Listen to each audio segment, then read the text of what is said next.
people are seemingly going about their lives. Right. Not that they're not experiencing loss, but they're seemingly going about their lives. And you're sitting here like, I wish I could talk to you about that. Right.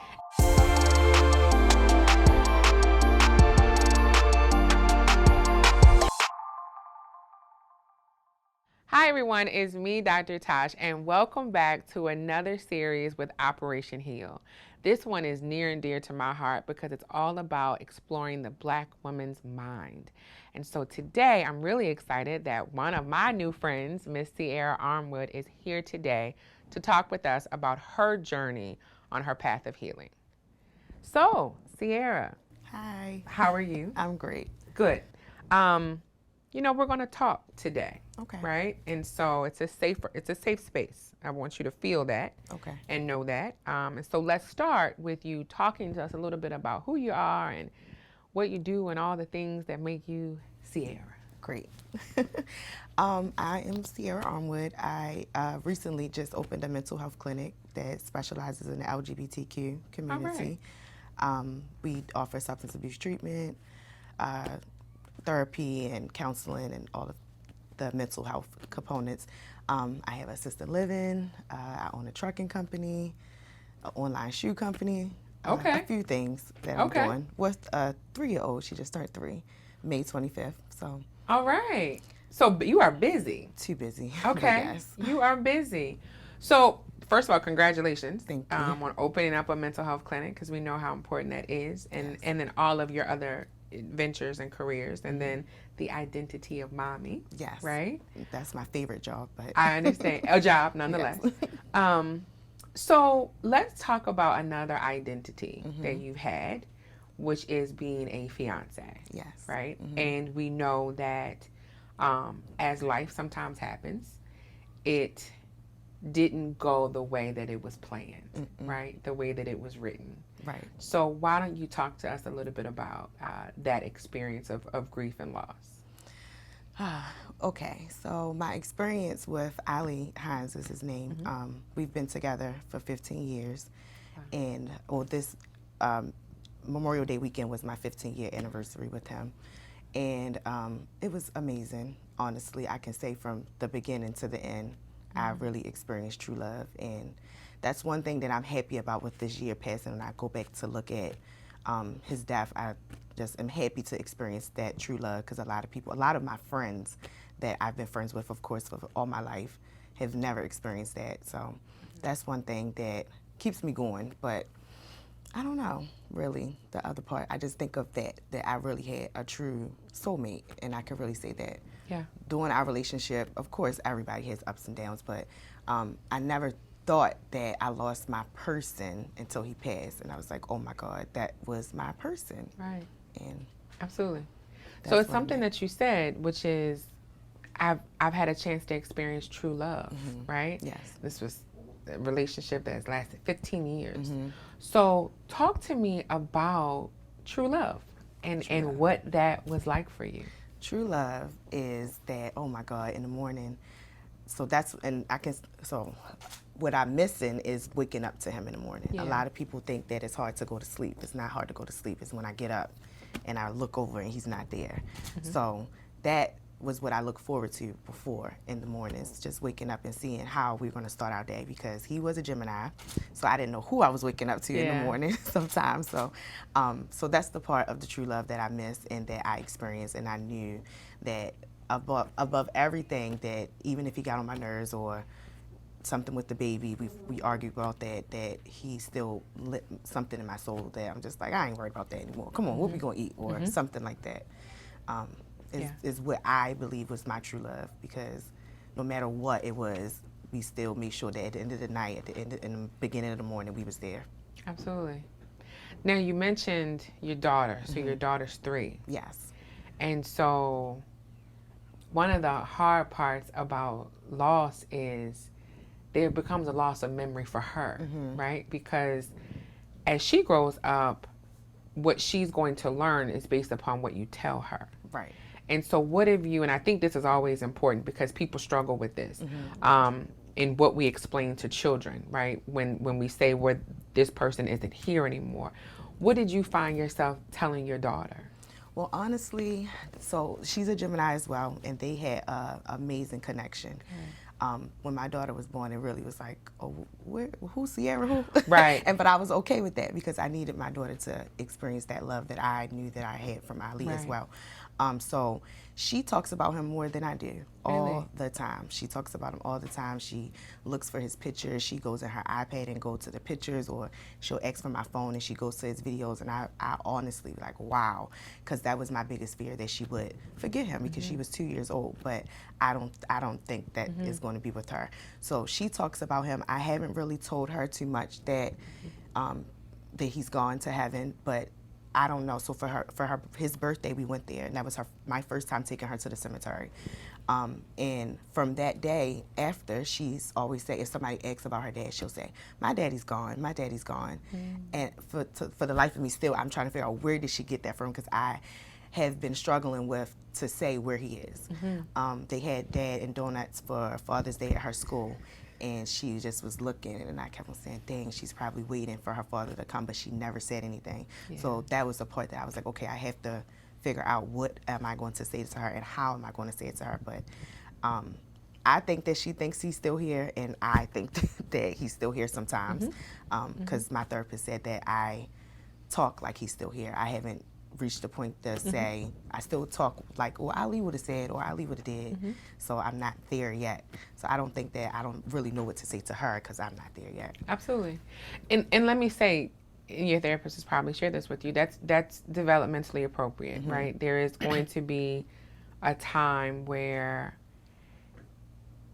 and I can't tell you how it's going to look, but there will be a time where the most random thing will confirm for you that Ali is no longer here physically, right? And that's when I would say oftentimes the grief part really, really starts, because then you've got to grieve what is now real, right? And is now permanent. And so, especially sometimes when you have children, because you don't know how to say it, so you're still speaking very present tense in front of a child because you don't know how to say that. And so it does give you the space sometimes to still operate like the person is still here. Okay. Do you feel like Ali, at times, do you feel like Ali is still here? Yeah. All the time. I just think that he's like on a trip with some music or something like that, and he's going to be there. Yeah. We bought a house 2 months before he passed. So I literally, the first 9 months, I'm going to say, I used to go home and say, like, gonna be on the couch? Is he in the shower? What's that downstairs in the basement? He's coming back. And I used to always praise God, and I say, if you bring him back, I swear I wouldn't tell nobody. I would hide him in the basement. Just bring him back for me and my baby. Absolutely. But yes, I definitely feel that.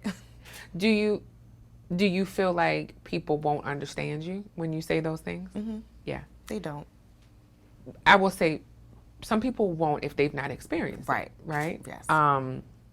You know, professionally and personally, I understand the space you're in. Okay.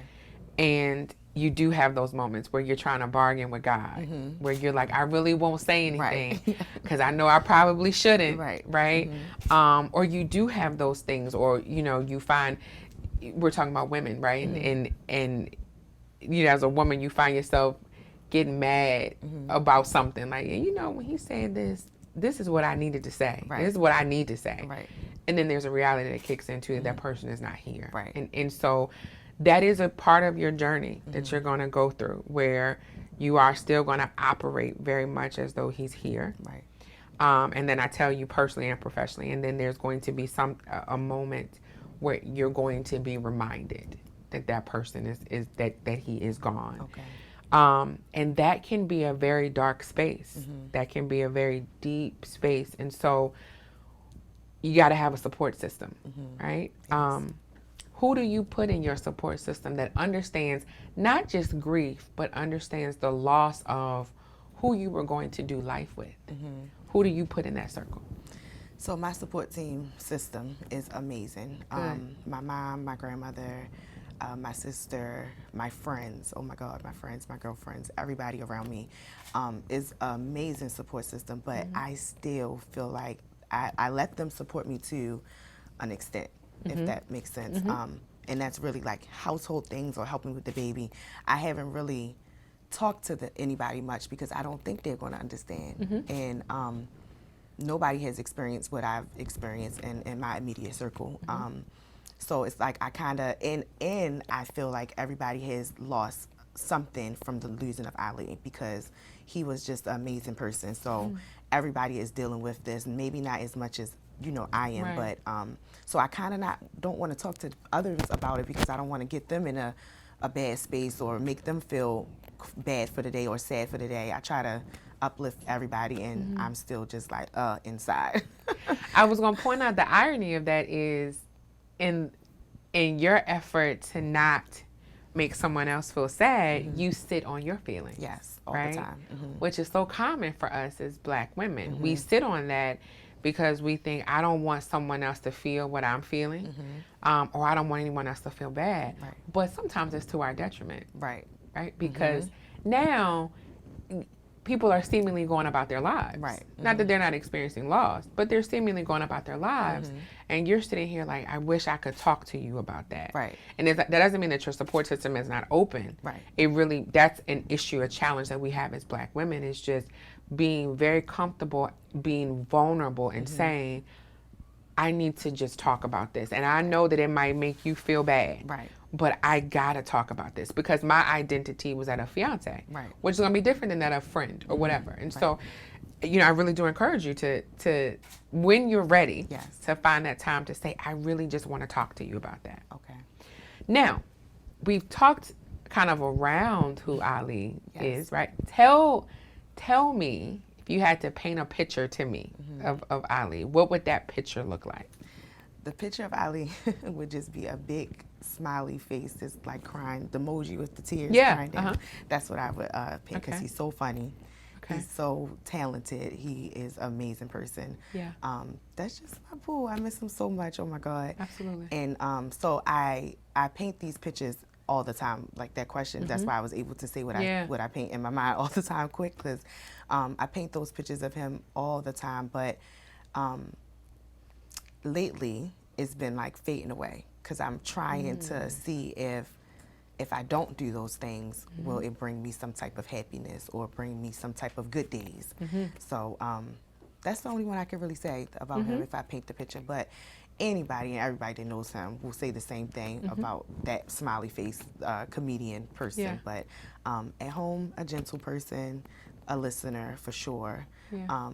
Always somebody that anybody can depend on. He'll be there. So just like a all around amazing man. Absolutely. Now, one of the things you just said was, the pictures are fading a little bit. And why do you think they're fading? I'm forcing them to try to step away from what reality is, I guess, and just be so busy in work. Oh my God. So that's been my crutch for the last year. Not even so much my support system, is the work. I wasn't going to say it. Okay, Ciera, I wasn't going to say it. Okay. But I heard, just started a mental health clinic, right? Online shoe business. I heard assisted living facility, right? Am I missing one? The trucking business. The trucking business. So I heard those businesses. All of these are businesses that need manpower to some degree, right? And it's always, or even if you're off, you're not fully disconnected, because there's sometimes an issue that just needs to be handled by the person who's ultimately in charge, right? Contracts, all those sorts of things that you need that person. So I heard that, and literally the first thing that I thought when you named those was, that's a lot of businesses, which is great. And then the counselor in me said, oh, she's staying busy. Yeah. So you feel like you're staying busy, so you don't have to face reality. Yeah. Yep. That is very common. Okay. And so I tell you that. But I also tell you, and I thank you for being so vulnerable with it, because I hope it helps others too, in that it won't always work. I know. I feel it now. Okay. So you know it's coming. It's coming. Okay. It's coming. Okay. I'm tired. Yep. I know that the crash is coming, and I don't want it to.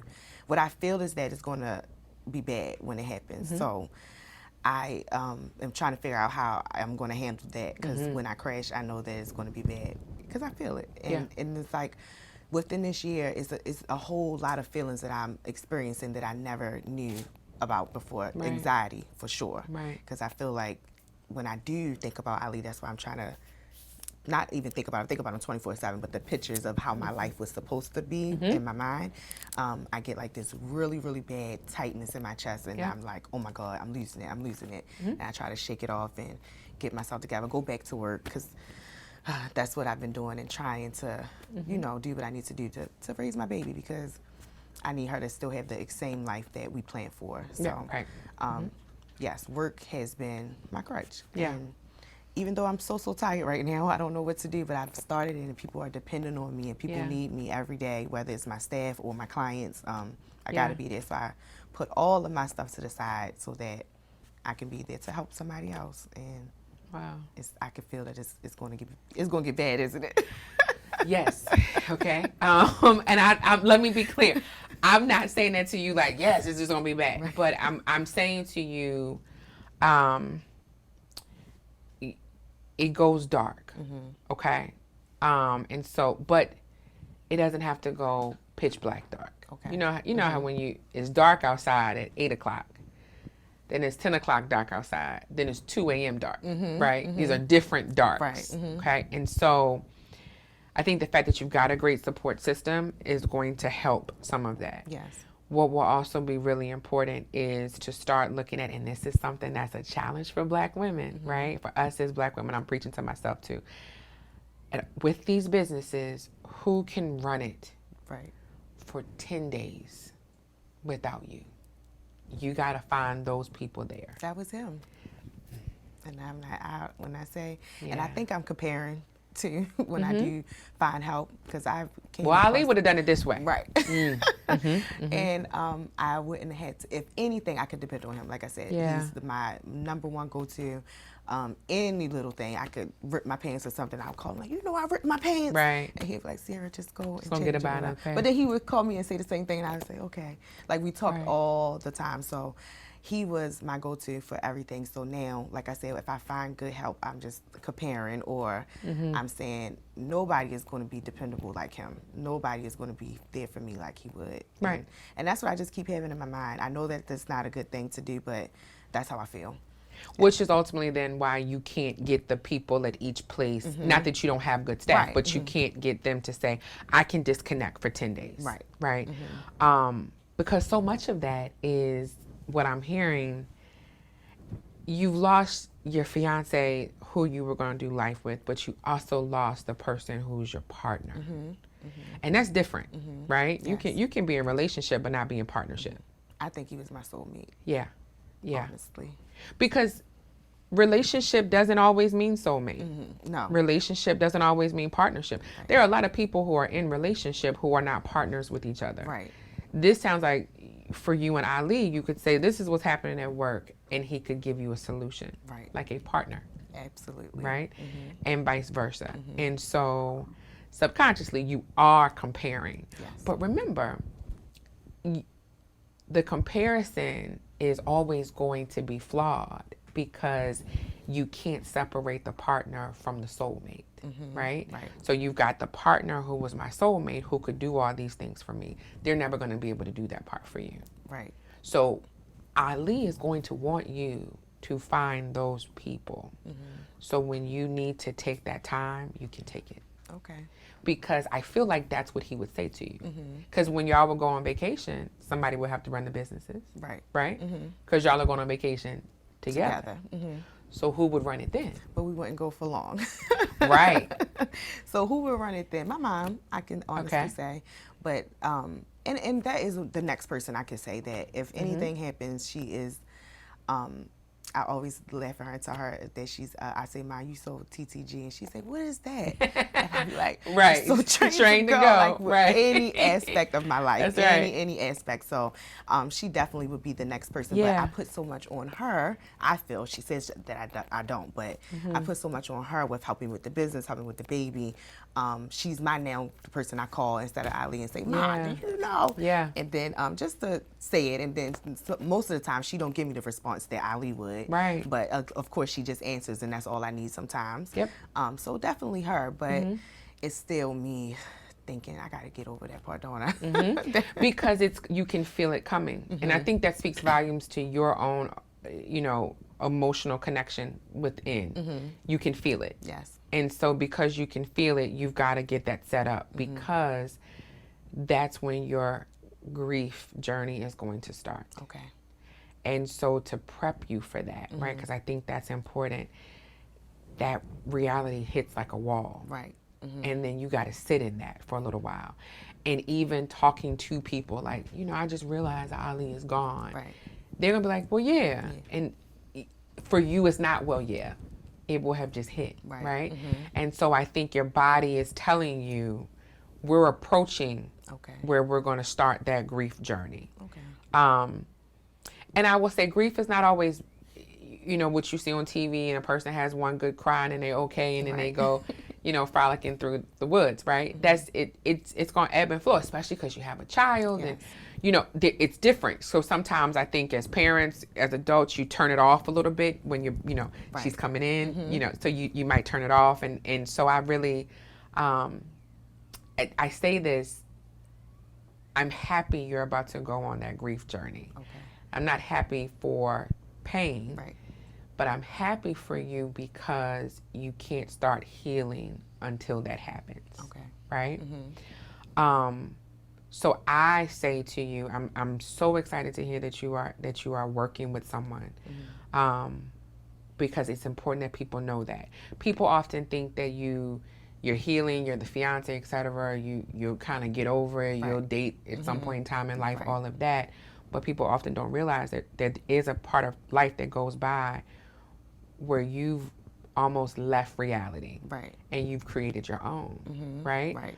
And so now the entrepreneur who owns 4 businesses, the mom, the daughter, the sister, the friend, etc., is also going to enter into another reality, which is I have to face the fact that my life partner, my soulmate, is not here. And something you said, which is the way I thought life was going to go for us. It's not the same. So what I'm going to encourage you to do is keep Ali with you, but you have the power to write the next chapter, okay? You can write the next chapter of life for you. Okay. And the way you carry Ali into that next chapter just looks different. Okay. Okay? Yes. How you feeling? I want to talk more now. You are amazing. That's a great thing that you want to. I will say this. You are carrying this well. Okay, thank you. Okay? And I'm so excited that you need to enter this space and you got the counseling lined up. That's the biggest part for you, and your support system and that part of healing. And so you're carrying it well. I just encourage you, when you need the help, say it. Right. There's no shame in it. Right. Okay? Okay. I thank you so much for talking with me today. And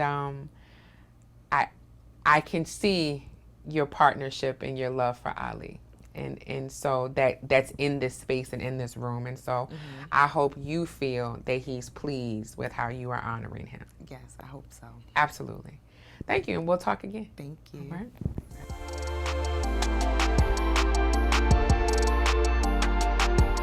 Hey everyone, thank you so much for joining for this Operation Heal series of Black Women's Mind. I hope this series has resonated with you the same way it's resonated with me. Don't forget, you can look at all of our Operation Heal series episodes at www.wileyfh.com/operation-heal, or like, follow, and subscribe to our YouTube channel at youtube.com/WileyFuneralHomes. I look forward to seeing you soon, and happy healing.